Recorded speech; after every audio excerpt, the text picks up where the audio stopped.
we need to talk about now why my nuts hurt so bad. I had yesterday a testicular torsion. For those of you that don't know what that is when your left or right nut does a little flip, gets turned around, and then the blood supply gets cut off to it, and then you experience 4 to 5 hours of the worst pain humanly imaginable. Way worse than pregnancy. Way worse than giving birth. I don't even want to... It's going to take me a minute to get out of trash and women mode. But So... Normally, something like this happens when you're being rough with your balls, right? Something, you're like running, maybe you're playing a sport, maybe you're like doing a backflip, maybe you're having vigorous, passionate sex. That's the cool shit that normal people have to do to have a testicular torsion. Well, I was in the shower and bent down to wash my shins and it twisted. That's the unathletic shit that I was doing that caused me to have surgery on my ball sack. They fucking... So, keep in mind, I was in the shower, I went to wash my legs, and I felt my left nut go pink. Like I don't know how to explain that type of pain, but that pain shot from my ball sack, like, to my left ear. It just went pink, and then it was over. And I was like, okay, that's fucking weird. I need to keep an eye on that. I knew what thankfully, I knew what a testicular torsion was before I had it. I'm what one would call a ball sack connoisseur. I knew what a testicular torsion was, and I knew what to look out for. So when I got out of the shower after the pink, the pain was at like a 2. It was not that big of a deal. And I was like, okay, maybe I just like sat on them weird earlier in the day, and now they're a little sore. I get to the living room still had the towel on. I was still drying off. That pain went from a 2 to a 13 in 5 to 10 seconds. It was the craziest shit I've ever experienced in my life. I went from, because I didn't want to freak my wife out. So I was like, I started out with just texting her when it was going from a 5 to a 13. I was like, hey, I might have to go to a hospital. I got halfway through that text before I was just calling her, waking her and my kid up and saying, get in the car. We're going to the fucking hospital. I've got a towel wrapped around my dick and a pair of Crocs on walking out the door because I was like, we need to get there. We need to get there now. I don't even know if I'm going to be able to tolerate the pain long enough to get to the hospital. But I was like, fuck that. I'm not calling a ambulance. We're going to man mode this. But my wife at that point, like I said, she reminded me that I did need clothes to go to the hospital. Because like I said, I was wearing a towel around my waist and in Crocs. That was fucking it. I get to the hospital and I started to kind of freak out because apparently with a testicular torsion, you have about 4 to 6 hours to get to a hospital, get it figured out, or you're going to lose your left or right nut, whichever one's twisted. I don't know why. I don't know where I read this, but at the time I thought it was an hour. And that's all you had before you lost your nut. We spent 20 minutes riding in the car, getting from the house to the ER. And then we spent another 20 minutes in the waiting room. And I was like, okay, another 20 minutes and I lose my fucking nut. I'm still in the waiting room. How are they going to get me in a gown, drugged up, and nutsack open in 20 minutes? That's going to be incredible. But no, much to my dismay, there's a 4 to 6 hour window. So while I was about to throw up and pass out from the worst pain I've ever felt, nobody else gave a shit at all, dude. Not one single motherfucker gave a shit at all there. And I mean, you want your ER to be like that. You can't be having people in the ER like freaking out just as much as you are. But I was in the waiting room. Here's for 4 hours from the waiting room to the ultrasound to the doctor talk before you go into surgery to the surgery. For those whole 4 hours, I was sitting here going, this is how I was breathing. This is how I sounded.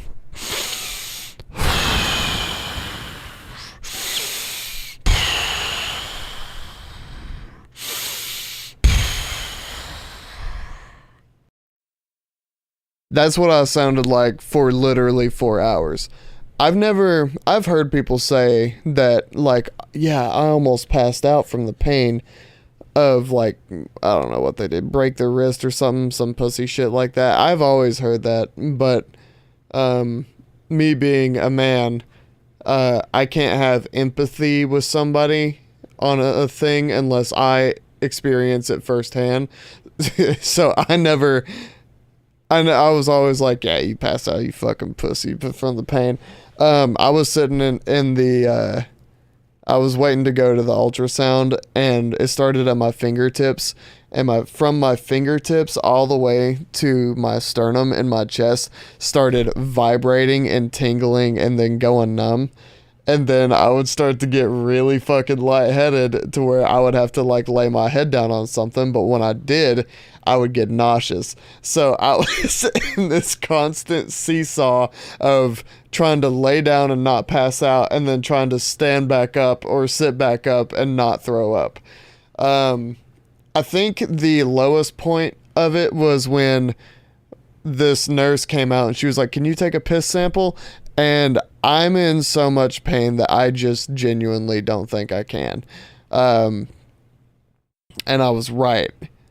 I got the little piss can that they gave me, and I went to the bathroom, and I stood there, and I was like, okay, now it's got to put our minds to this. This is where we make it happen, boys. We're not gonna puss out. We're gonna pee in this cup, and we're gonna give it to that hot lady behind the fucking counter because she wants us to. We will not let her down. This is the time to perform. It didn't happen. Not only did it not happen, I almost went unconscious. I started out, I was just standing up holding the cup. Nothing was happening. I leaned my forehead on the automatic paper towel dispenser thing because I needed some support or I was going down to the floor, completely unconscious. I stayed like that for a while, still with my dick in my hand, still with my dick in a cup. Nothing happened. Now I'm starting to slide down the wall, just slowly but surely sliding down the wall, still with my dick in a cup, trying to take a piss. Nothing's happening. I ended up, this was the low point of the low point of a day I was having. I dropped to my knees in a nasty ass ER bathroom, and was trying to take a piss. This was the closest I've came to crying in my adult life for like a pain reason. Like I'll cry at a movie if somebody's like doing something cool. If I watch Matthew McConaughey fucking stick a spaceship into another spaceship with Hans Zimmer music playing in the background, you best believe I'm gonna cry. But I've never gotten even close to breaking down into tears because of like a pain or an inconvenient, like a bad thing happening. And it almost happened. And honest to God, if I wasn't trying to not throw up so bad, I think the floodgates probably would have opened. So I managed to get, I'm talking 2 little of piss in this cup, and I walk out. I look at the nurse and I literally hold it up. I was like, this is the best I got. And she was like, we'll see if we can make it work. Like, disappointed in me. I've got like you know how like every woman is hotter in scrubs. She's like a 6 or a 7 in normal people clothes, but an 8 or a 9 in scrubs. She was like disappointed in me. I was like, you bitch, this is the worst day of my life. You're gonna sit here making me feel bad because, well, my big man can't pee. Big boy can't handle his business in there, can't figure out how to pee. So she did that. That was the low point. I went to an ultrasound, and there was this overweight woman giving me the ultrasound, and I started laughing. This was the only laughter to be had because, like I said, I was in so much pain that I could not sit still the entire time. I was like moving. I was still doing the breathing thing. I was about to pass out. I was about to puke. The only laughter I got was my wife was with me, and there was an overweight woman rubbing my balls down with an ultrasound machine while my wife was in the cuck chair across the room watching her do it.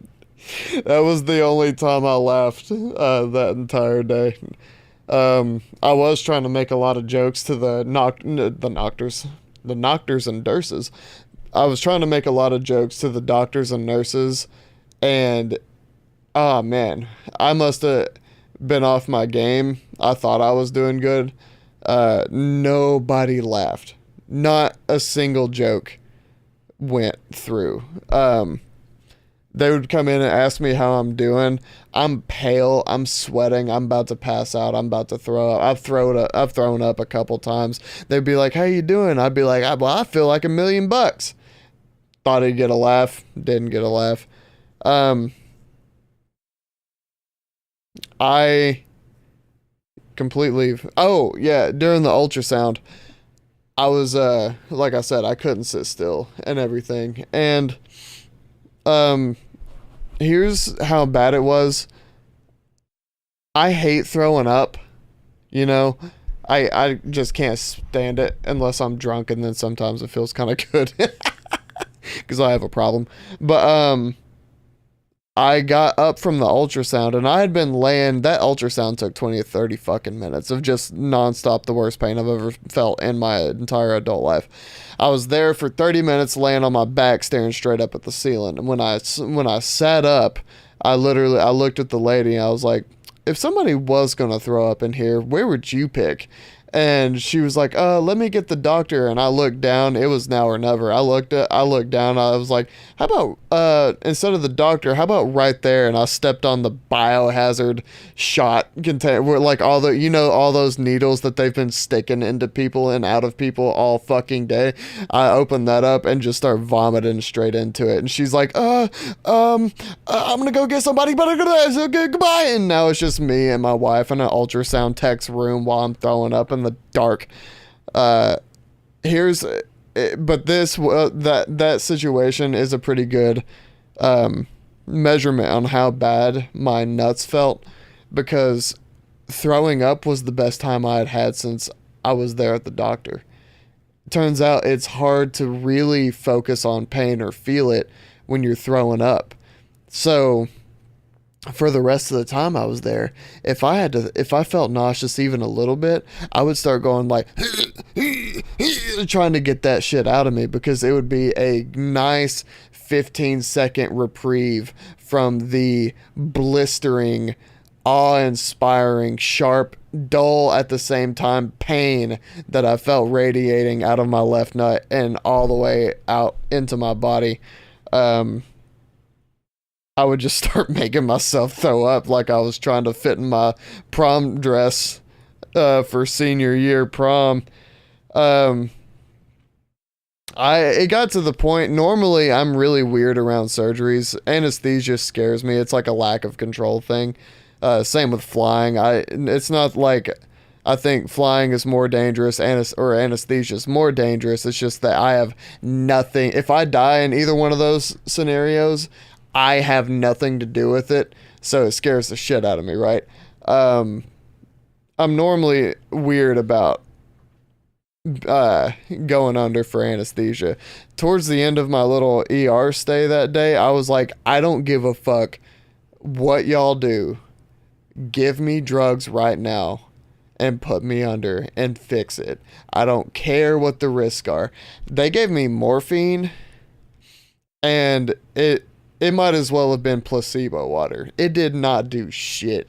I got that like chest rush that people talk about, but my nut was still down there just singing like, oh, fucking the hallelujah choir in my nutsack. It was screaming, dude. And morphine did not shut it up. Towards the end, like I said, I was getting excited for the surgery. I was like, let's fucking go, boys. As soon as they hook me up to a machine, I'm going under, and either I'm dying or they're going to fix my nut. Either way, this stops. This nut pain stops. Either way, it doesn't matter what happens once I'm under.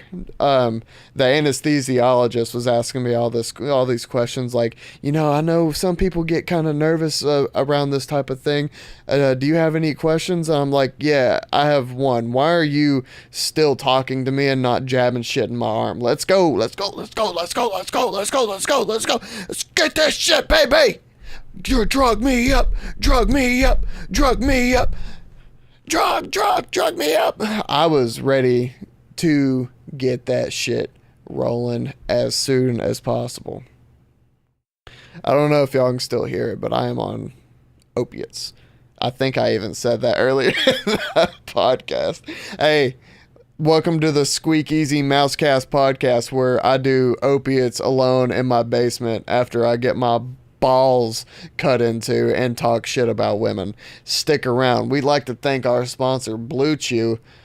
If I'd been taking Blue Chew, my dick would have been so hard that it would have fucking knocked my ball back into place. Like, hey, you quit acting up. It would have been like if my dick and ball was at a Walmart and my ball started acting up, my dick would have grabbed my ball's ear and been like, I'm gonna fucking beat your ass as soon as we get into the fucking parking lot if you don't shut the fuck up. You are not getting any Pokemon cards, you fat fuck. So I had the surgery. I don't think I had any more stories from that part. Got the surgery. I'm a little chatty. I'm a little weird. I get a little excited when I come out of anesthesia. Anesthesia, actually, unless it's fentanyl, I've been in a surgery where they gave me a little like microgram of fentanyl or whatever the fuck, and I was out for like 3 days.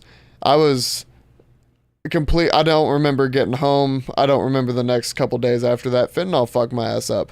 But normally with not fentanyl anesthetics, I get amped up. It's like I'll start waking up and being like, yeah, what are we doing after this, bro? We hitting the clubs tonight?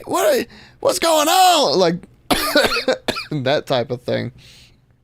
So, by the way, it's like 12 p.m. or 12 a.m. at the hospital at that point. Everybody who just cut into my nutsack and is trying to get me checked out of the hospital, they all woke up to be there, right? So now they had to get out of bed, leave their families, go cut my nuts open, and then deal with me coming out of anesthesia where I was like, it's party time, bro. I'm a comedian. I'm sitting here trying every joke I can make to this one lady trying to check me out. She checked me out of the hospital. She was telling me all this stuff that I shouldn't be doing. Like, hey, don't lift anything over 20 pounds. You can't go back to work in a week. And I was like, when can I think I said something like, okay, well, a week off of work, when can I start like drinking alcohol? Like 10, 20 minutes from now. That was I had no intentions of drinking alcohol. And that's the first time I can ever truly say that I did not want alcohol. That's the first time in my life I've ever been joking about drinking alcohol, because every other time I joke about drinking alcohol and then somebody else isn't joking about drinking alcohol, then I started drinking fucking alcohol. This was the first. I did not want alcohol at all. I just came out of surgery. My nuts hurt. I was trying to make her laugh.